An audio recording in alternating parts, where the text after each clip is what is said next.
आई एकविरा पुण्याजवळील लोणावळा या ठिकाणी कार्ला डोंगरावरती आई एकविरा मातेचं मंदिर आहे। दिवाळीमध्ये आपण नेहमी बहुजन वर्ग नेहमी म्हणत असतो की इडा पिडा टळू द्याने बळीराजाचं राज्य होते। या बळीराजाच्या नवखंडामध्ये जसा मसोबा, वेतोबा, ज्योतिबा, त्याचप्रमाणे ज्या नियती आहेत, निवृत्ती आहेत, तसेच ही गणनायिका आगरी कोळ्यांचं कुळदैवत आई एकविरेच्या दर्शनाला जाण्याचा बेत आपण ऐकण्यात आला।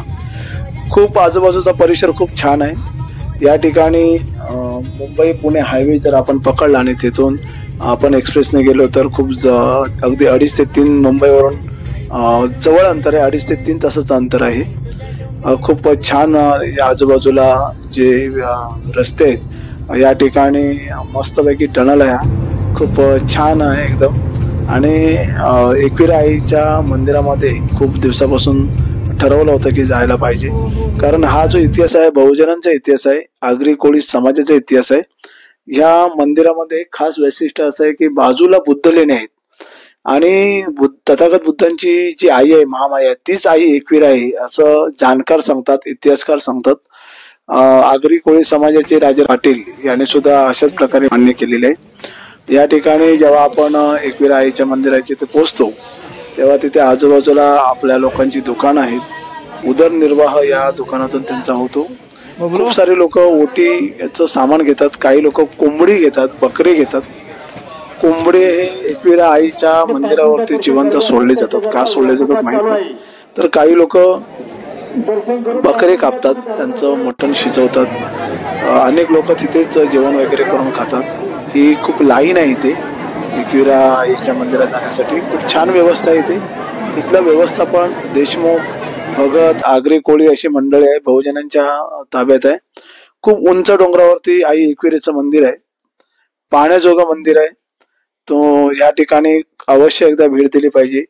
पुरातन विभागाने इथे आता काळजी घेतलेली आहे, इथे संशोधन केलेलं आहे।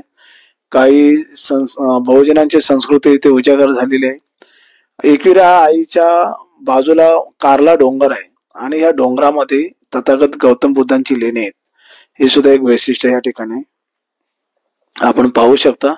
या ठिकाणी मोठ्या संख्येने भाविक पर्यटक येत असतात आणि खूप छान या ठिकाणी मंदिर व्यवस्थापन आणि मंदिराची व्यवस्था केलेली आहे। इथे VIP लाईन सुद्धा आहे, परंतु त्या VIP लाईन मध्ये कोणी जात नाहीत। सगळे लोक लाईन मध्ये राहून आई एकविरा आईचं दर्शन घेतात। तुम्ही पाहू शकता इथे खूप परिसर सुद्धा हल्ली आता सुशोभित केलेला आहे। बाजूला हा जो डोंगर दिसतोय हा कार्ला डोंगर आहे आणि इथेच तथागत बुद्धांची लेणे, खूप मोठ्या प्रमाणात इथे गुहा आहे। सर्व तुम्ही पाहू शकता इथे स्तूप आहे, तथागत गौतम बुद्धांचं स्तूप आहे। खूप मोठ्या प्रमाणामध्ये इथे कलाकुसर आहे, इथे लेणे आहेत, त्याच्यावरती तथागत गौतम बुद्धांची मूर्ती।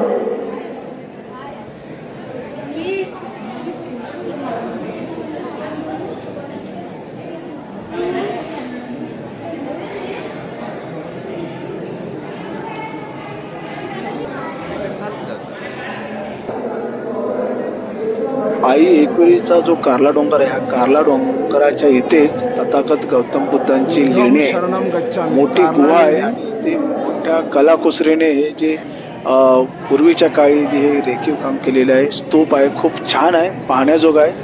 आई एकविरेचा डोंगर आहे आणि तथागत गौतम बुद्धांची जी आई आहे, महामाया, हीच एकविरा आई आहे असं आगरी कोळी समाजाचे जाणकार अभ्यासक राजाराम पाटील हे सांगतात। एकदा तरी आई एकविरेच्या मंदिराला भेट द्यायला हवी। खूप सुंदर परिसर आहे। जय एकविरा, जय बळीराजा। धन्यवाद।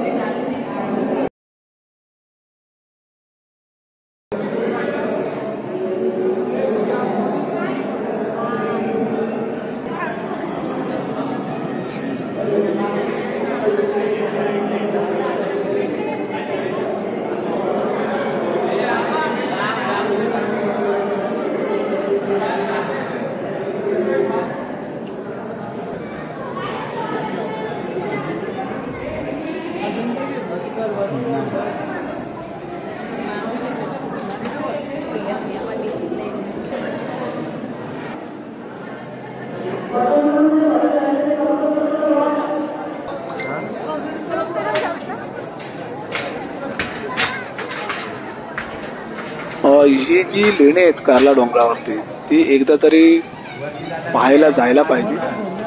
हजारो वर्षापूर्वीचा इतिहास यामध्ये दडलेला आहे. पूर्वी सगळं जो मानवजाती आहे ही काही जातीत विभागलेली नव्हती. आपण सर्व एक होतो, शेतकरी होतो, आपण कष्टकरी होतो, सर्व समाज हा भारतातला एक होता. ही जी संस्कृती आहे ही या ठिकाणी या लेण्यांमधून दर्शवली आहेत. कशा प्रकारे पूर्वीच्या काळी लोक राहत होते. इथे गुहा आहे आणि इथे जे जर आई एकविरेच्या दर्शनाला जे लोक येतील ते नक्कीच त्यांनी आजूबाजूचा परिसर पाहिला तर त्यांचं समाधान होईल. खूप चांगला इतिहासकालीन पुरातनकालीन वस्तू पाहायला मिळतात. एकदा तरी जरूर भेट द्यावी. मुंबईपासून फार जवळ आहे आई एकविरेचं मंदिर. जय एकविरा.